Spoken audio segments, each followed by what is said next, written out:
வணக்கம் மக்களை, இப்போ நீங்கள் பார்க்குறீங்க பாருங்க, இதுதான் தங்க கட்டி கடலில் மிதந்து வந்த புதையல் பை. இந்த பை எந்த மீனுக்குள்ள இருந்துச்சு, எப்படி வந்துச்சு, வாங்க வீடியோக்குள்ளே போய் பார்ப்போம். மக்களை, நீங்கள் பார்க்குற இந்த மீனுக்கு பேர் வந்து மீனவர்களின் கனவு கன்னி, கடலின் தங்க புதையல்.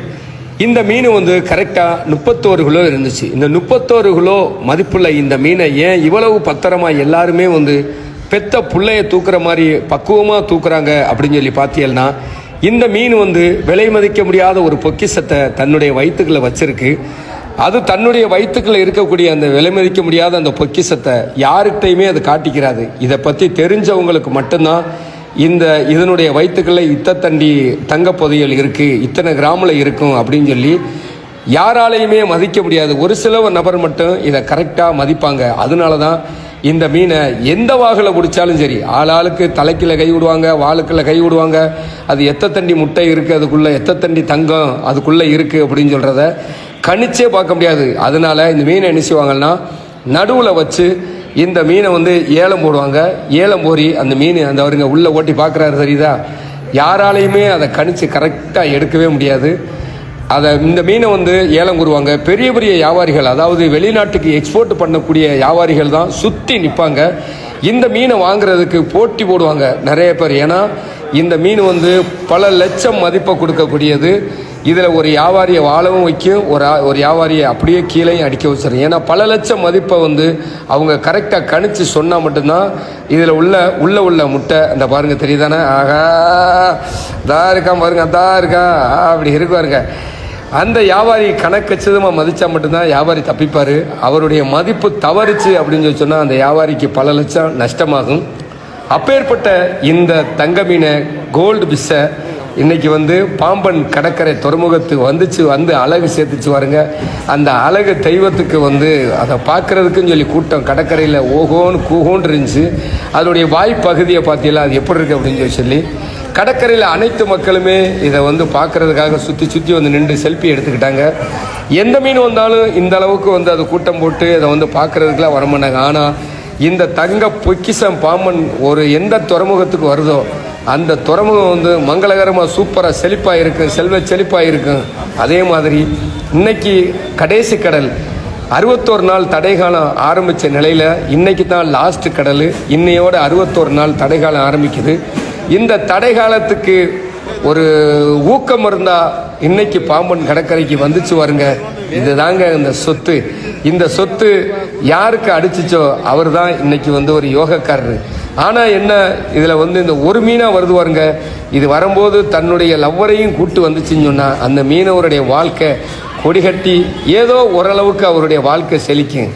அதனால இந்த மீன் ஒரு மீனாக வரக்கூடாது, கூட அவங்க சோடியவும் கூட்டு வரக்கூடாதா, சண்டால பாவி பாதவத்தி அப்படின்னு சொல்லுவாங்க. ஆனால் இந்த மீன் ஆனா பொட்டையா அப்படின்னு சொல்கிறது யாருக்குமே தெரியாது. எந்த மீனாக இருந்தாலும் ஆணு இது பொட்டை இது அப்படின்னு சொல்லி ஓரளவுக்கு கணிச்சு சொல்லுவாங்க மீன் வியாபாரியை, அல்லது மீன் பிடிக்கிறவங்களும் கணிச்சு சொல்லுவாங்க. ஆனால் இந்த மீனை மட்டும் இப்போ நான் காட்டுற மாதிரிங்க, இந்த மீனை சர்வ சாதாரணமாக இது ஆணு இது பொட்டை அப்படின்னு சொல்கிறத யாராலையும் வந்து அதை கணிக்கவே முடியாது.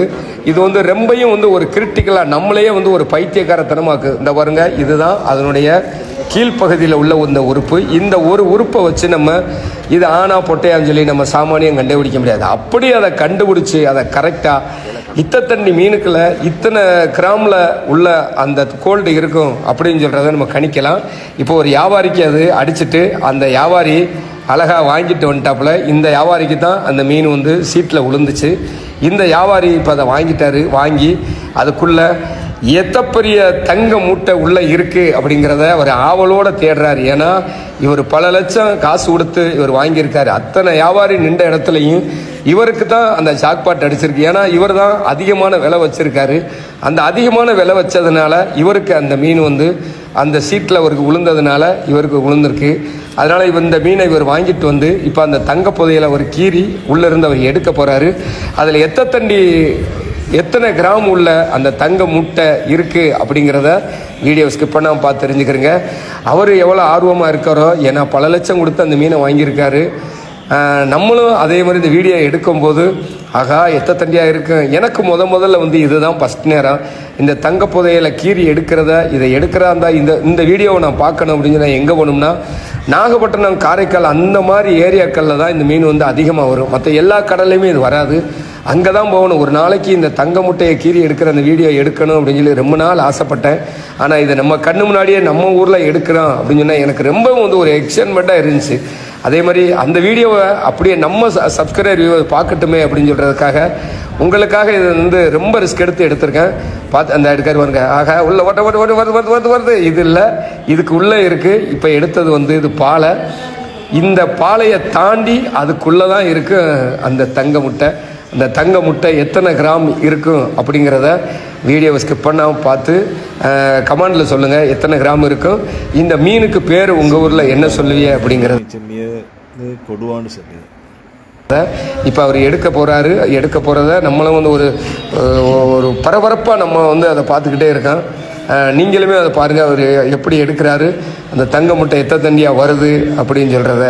மீன் வாங்கின வியாபாரிக்கு லாபம் அடித்ததா நட்டம் அடித்ததா அப்படிங்கிறத லாட்ரி சீட்டு மாதிரி தான், கேரளா லாட்ரி சீட்டு மாதிரி தான் பார்ப்போம். பதக்குன்னு சொல்லிக்கிட்டே இருக்குது.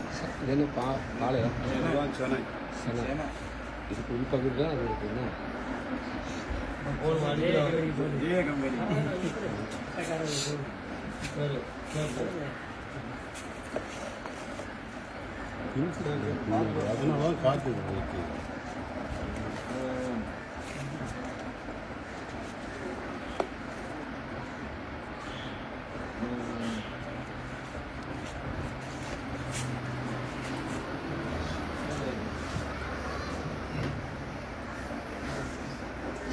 இப்போ ஒரு வழியா இந்த வியாபாரி தங்கப்பைய கையில பிடிச்சிட்டாரு. ஆனா இந்த தங்கப்பைய பிஞ்சிராம அழகா பக்குவமா அந்த தங்கப்பைய வெளியே எடுத்து அதுக்குள்ள பார்த்தா மட்டும்தான் அதனுடைய பலன் அவரை வந்து அடைய முடியும்.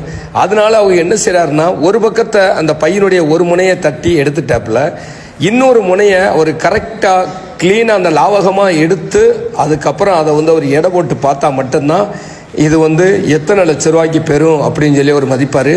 அந்த தங்க பையை சுற்றி இருக்கிற ஒவ்வொரு உறுப்புகளாக அவர் எவ்வளோ அழகாக எடுத்தார் அப்படின்னு சொல்லி பார்த்துருப்பீங்க. ஃபஸ்ட்டு சென்னை எடுத்தார், அதுக்கடுத்து வந்து இன்னொன்று எடுத்தார், அப்புறம் இப்போ ஒன்று எடுத்து ஒன்று வச்சார். இதையெல்லாம் தாண்டி அதுக்கு உள்ளாடி தான் இந்த புதையல் இருந்துச்சு. அந்த ஒரு புதையலை அவர் எவ்வளோ அழகாக க்ளீனாக அதை எடுக்கிறாரு அப்படின்னு சொல்லி பாருங்கள். எடுத்ததுக்கு அப்புறம் இந்த புதையல் பையானது எப்படி இந்த மீனுக்களை வந்து உற்பத்தி ஆகுது அப்படின்னு சொல்லி அந்த இடத்தையுமே நான் உங்களுக்கு காட்டியிருக்கேன். தலைப்பு பகுதியும் தலைப்பகுதி ரெண்டு வால் பகுதி இந்த தூக்கிட்டார் வருங்க. இதுதான் அந்த தங்க புதையல் இருக்கக்கூடிய அந்த ஏர் ஃப்ளாடர் அப்படின்னு சொல்கிறாங்க. இதுக்கு பேர் நெட்டி அப்படின்னு சொல்லுவோம். இந்த பொருள் எதுக்கு உபயோகப்படுது அப்படின்னு சொல்லி கேட்டிங்க அப்படின்னு சொன்னால், இது ஒரு மனிதனுக்கு இன்றியமையாத ஆப்ரேஷனில், அதாவது பல லட்சம் செலவழித்து அவங்க ஆப்ரேஷன் பண்ணுவாங்க பார்த்துருக்கீங்களா, இதய அறுவை சிகிச்சை பண்ணுறதுக்கு இந்த இதில் தான் வந்து ஒரு முக்கியமான ஒரு அந்த நரம்பாக ஏதோ ஒரு அந்த மெடிசன் சம்மந்தப்பட்டது வந்து அவங்க தயாரிக்கிறதுனால. ஏன்னா இது வாங்க வர்றவங்க எங்கள்கிட்ட சொல்கிறது, இது எதுக்குன்னு இவ்வளவு லட்சம் கொடுத்து வாங்குறாங்களே, இது எதுக்கு போகுது அப்படின்னு சொல்லி கேட்கும் போது அவங்களா சொன்னதான் அது எப்படி அந்த பை மினுங்குது அப்படின்னு மட்டும் பாருங்கள். இதை கையில் தொட்டு பார்க்க எனக்கு ரொம்ப ஆசையாக இருந்துச்சு. அவள் லாஸ்ட்டில் காட்டுறேன் அது எப்படி இருந்துச்சுன்னு. இப்போ எதுக்கு இந்த எடை கிராமம் உங்களுக்கு நான் காட்டலை அப்படின்னு சொன்னால், இது வந்து தங்கத்தை விட விலை மதிப்பு கூடுனது. அதாவது ஒரு கிராம் 1500 ரூபாயிலிருந்து 5500 ரூபா வரைக்கும் இந்த ஏர்பை போகும். அதனால தான் வந்து அவங்க மீனை கூட எடை போடாமல் இந்த ஏர் பிளாடரை மட்டும் அவர் எடை போட்டார். இப்போ அது எந்த இடத்துல உற்பத்தி ஆகுது, அது எப்படி அது வந்து இந்த காட்டுறாப்புல பாருங்க. இந்த முனையில் ஃபஸ்ட்டு ஸ்டார்டிங்கும், அதுக்கப்புறம் அதே முனையை இந்த பாருங்க, இந்த முனையில் தான் ஒரு பகுதி அந்த பையனுடைய ஒரு பகுதியும், இன்னொரு முனை அந்த தலைப்பகுதி பாருங்க, அந்த தலைப்பகுதியிலையும் ஒரு முனை. ஆக இந்த ரெண்டு பக்கத்துலேயும் தான் இந்த பையானது உற்பத்தி ஆகும். இந்த மீன் வந்து ஒவ்வொரு கிலோவை பொறுத்து இந்த பையனுடைய நீளம் வித்தியாசப்படும். இப்போ அந்த பையை நான் தொட்டு பார்க்கும்போது எனக்குள்ள ஒரு ஃபீல், ஏன்னா இவ்வளவு அப்படியே மெதுவாக பஞ்சு மாதிரி நம்ம எப்படி பார்த்தோம்னா இந்த பண்ணு சாப்பிடுவோம் பார்த்தீங்களா, அந்த சாப்பிட்றதுக்குள்ள பண்ணு எப்படி இருக்குமோ, பண்ணு இந்த அல்வா எப்படி இருக்கும், அல்வாவே மாதிரி அழகாக வந்து ஒரு பஞ்சாக இருந்துச்சு. அதை பார்க்குறதுக்கே எனக்கு ரொம்ப வந்து ஒரு சூப்பராக இருந்துச்சு. பல லட்ச ரூபா மதிப்புள்ளதை நம்ம கையால் அப்படி தொட்டு பார்க்கும்போது அதனுடைய ஃபீலே தனி தான். இது வந்து எனக்கு தெரிஞ்சது ஆப்ரேஷன், அப்புறம் வந்து மாத்திரை மெடிசன், ஏதோ ஒரு முக்கியமான மெடிசன் மாத்திரை அப்படின்னு சொல்லி சொல்கிறாங்க. அந்த மாத்திரை தயாரிக்காங்க. அதுபோக வேறு எதுக்கெல்லாம் இதை பயன்படுத்துவாங்க அப்படின்னு சொல்லி எங்களுக்கு தெரிஞ்சதை நான் உங்களோட பகிர்ந்துக்கிட்டேன். உங்களுக்கு தெரிஞ்சு அப்படின்னு சொல்லி சொன்னால் அதை கமெண்ட் பாக்ஸில் கமெண்ட் பண்ணுங்கள், நாங்களும் பார்த்து தெரிஞ்சுக்கிறோம். தங்க புதையல் அப்படின்னு சொல்லி சொன்னோன்னே எல்லாரும் கமெண்டில் காரி துப்புறாங்க. ஆனால் உண்மையிலேயே இந்த மீன் வந்து தங்க மீன் தான். ஏன்னா மீனை வந்து கிலோவுக்கு எடை போட்டு கொடுப்போம். ஆனால் கிலோவுக்கு உள்ள மீனை மதிக்காத அளவுக்கு அதுக்குள்ளே இருக்கக்கூடிய இந்த கிராம் கணக்கு, ஒரு கிராம் 1500 5000 ரூபா வரைக்கும் போக, ஒரு மீன் 1 லட்ச ரூபா வரைக்கும் சர்வசாதாரணமாக போகக்கூடிய இந்த மீன் என்றைக்குமே தங்க புதையல் தானே.